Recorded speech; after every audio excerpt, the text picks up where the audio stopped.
satu ayat yang para sahabat juga salah dalam memahami maknanya. Ini menggambarkan bahwa memahami Al-Quran itu nggak bisa menggunakan akal kita gitu kan, kira-kira tapi nyata tidak. Tapi salah satu kaidah dalam memahami Al-Quran adalah harus memahami sebagaimana imanahum bidzulmin ulaika lahumul amnu wa hum muhtadun, ya, ayat ke-82. Orang-orang yang beriman kemudian tidak mencampurkan keimanan mereka dengan kezaliman, maka mereka itulah orang-orang yang akan mendapatkan keamanan, wa hum muhtadun, dan mereka itulah orang-orang yang mendapatkan petunjuk. Jadi dari ayat ini Allah Subhanahu wa taala menegaskan bahwa ciri orang-orang yang mendapatkan petunjuk dari Allah Subhanahu wa taala, mereka adalah orang-orang yang tidak mencampurkan keimanan mereka dengan kezaliman. Nah, ketika turun ayat ini para sahabat nampak risau, gelisah, ya. Kenapa gelisah? Ya Rasulullah, ya Nabi Allah, siapa di antara kami yang tidak pernah berbuat kezaliman? Kan begitu ya? Siapa di antara kami yang tidak pernah berbuat kezaliman? Berarti selama kami berbuat kezaliman, kami tidak akan termasuk golongan orang-orang yang mendapatkan petunjuk. Ya, gelisah para sahabat. Kenapa? Karena merasa dirinya tidak bisa menghindarkan diri dari sifat kezaliman. Ya. Nah, tapi kemudian apa kata Rasulullah sallallahu alaihi wasallam? Bukankah perbuatan syirik itu adalah kezaliman? Jadi yang dimaksud dengan bidzulmin di sini adalah perbuatan syirik. Ya. Jadi kezaliman di sini bukan kezaliman sebagaimana keseharian kita berbuat zalim. Ingat, zalim itu tidak mesti menganiaya orang, ya. Perbuatan zalim itu tidak senantiasa identik menyakiti orang.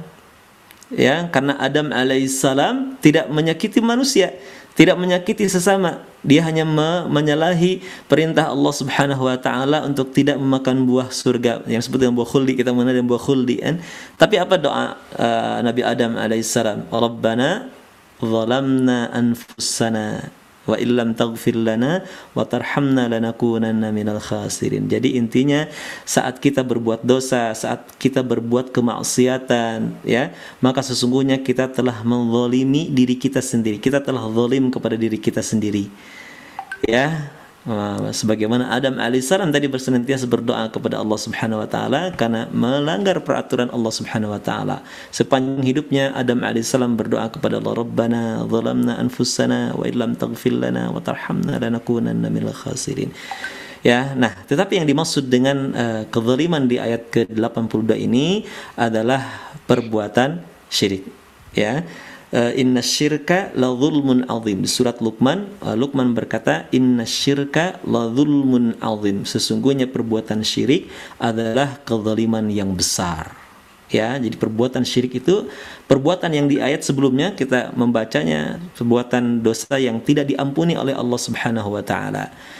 Ya, dan berbicara tentang syirik tidak mesti datang ke dukun, tidak mesti datang ke berhala menyembah-nyembah, tidak.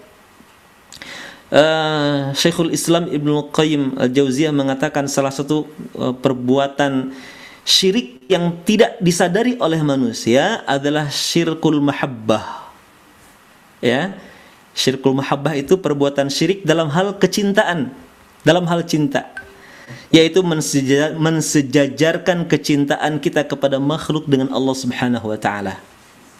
Atau bisa jadi lebih kecintaan kita kepada makhluk dibandingkan kecintaan kita kepada Allah Subhanahu wa taala. Ya, kalau itu terjadi maka takutlah kita kepada ancaman Allah Subhanahu wa taala, qul in kana aba'akum aw abna'akum aw ikhwanakum, dan seterusnya. Katakan Muhammad, jika bapak-bapak kalian, ya, atau pasangan-pasangan kalian, istri-istri kalian, suami-suami kalian, anak-anak kalian, harta-harta kalian, perdagangan yang kalian takutkan kerugiannya, kendaraan-kendaraan kalian, sawah-sawah kalian, itu sawah ladang kalian, ahabba ilaikum minallahi wa rasulihi wa jihadin fi sabilihi, lebih kalian cintai semua itu, ya, dibandingkan kecintaan kalian kepada Allah, Rasul, dan jihad fisabilillah, fattarabbasu. Allah Subhanahu wa taala mengancam kita, tunggu saja gitu kan sampai Allah Subhanahu wa taala menyelesaikan urusannya. Ya, makanya Umar bin Khattab pernah datang kepada Rasulullah, "Ya Rasulullah, saksikan sesungguhnya aku cinta Allah dan Rasulnya di atas segala-galanya melebihi kecintaan apapun kecuali atas diriku sendiri." Jadi Umar bin Khattab mencintai Allah dan Rasulnya sebagaimana mencintai dirinya sendiri. Maka kata Nabi apa? "Ya Umar, ya belum sempurna, belum dikatakan sempurna iman seseorang sampai dia mampu menempatkan Allah, Rasul dan jihad di jalan Allah ya melebihi kecintaan apapun di dunia ini." Ya, dan satu hal Rasulullah SAW mengingatkan bahwa thalathatun man kunna fiha wajada halawatul iman. 3 perkara kalau seseorang berada di dalamnya dia akan merasakan manisnya iman. Iman itu sesuatu yang manis. Halwah itu permen, jadi manis. Barang siapa yang berada dalam 3 hal dia akan merasakan bahwa iman itu sesuatu yang indah, iman itu sesuatu yang manis. Satu di antaranya ayyakunallaha wa rasulahu ahabba ilaihi mimma siwahuma. Atau kama qala Rasulullah sallallahu alaihi wasallam, yaitu seseorang yang dia mampu menempatkan Allah dan Rasulnya di atas segala-galanya cinta. Ya. Kemudian yang keduanya ya barang siapa dan dia tidak mencintai seseorang melainkan kecintaannya kepada seseorang itu dilandaskan karena kecintaannya kepada Allah Subhanahu wa taala.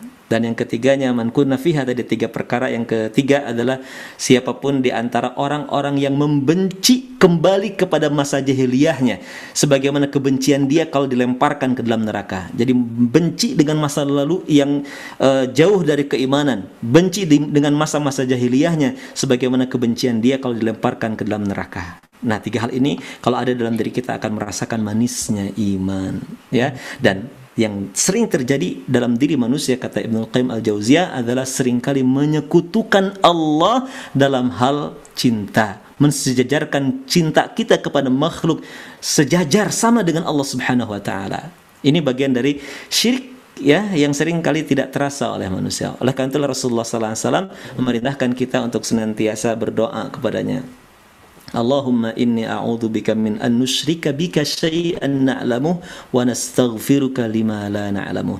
Ya Allah, aku berlindung kepadamu dari perbuatan syirik yang aku tahu itu perbuatan syirik. Wa nastaghfiruka lima la na'lamuh, dan aku mohon ampun kepadamu ya Allah dari perbuatan syirik yang aku enggak nyadar itu tuh perbuatan syirik.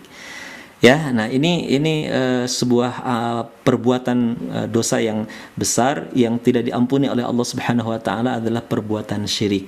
Ya, jadi Allah tegaskan di sini alladzina amanu wa lam yalbisu imanahum ya bidzulmin ulaika lahumul amnu wa hum muhtadun. Ya, orang-orang yang beriman dan tidak mencampurkan keimanannya dengan kezaliman, maksudnya dengan kesyirikan, maka mereka adalah orang-orang yang kelak akan mendapatkan keamanan wa hum muhtadun. Bahkan Rasulullah sallallahu alaihi wasallam, terakhir saya menyampaikan pentingnya ini menyelamatkan diri dari perbuatan syirik ya.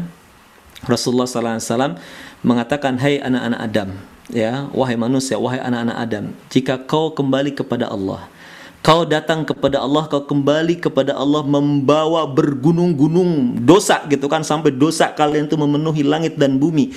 Tapi kau datang kepada Allah, tidak menyekutukan Allah dengan satu apapun, niscaya Allah akan datang kepadamu membawa ampunan sepenuh langit dan bumi." Ya. Nah, oleh karena itu kita terus gitu kan berdoa kepada Allah agar kita terhindar dari perbuatan syirik, baik yang tadi kita tahu itu perbuatan syirik, dan kita mohon ampun dari perbuatan syirik yang kita tidak tahu itu perbuatan syirik. Hafal tidak tadi doanya? Allahumma inni a'udzu bika min an nusyrika bika syai'an na'lamu wa nastaghfiruka lima la na'lamu. Ya. Demikian Mas Ari, Kang Andi, ya.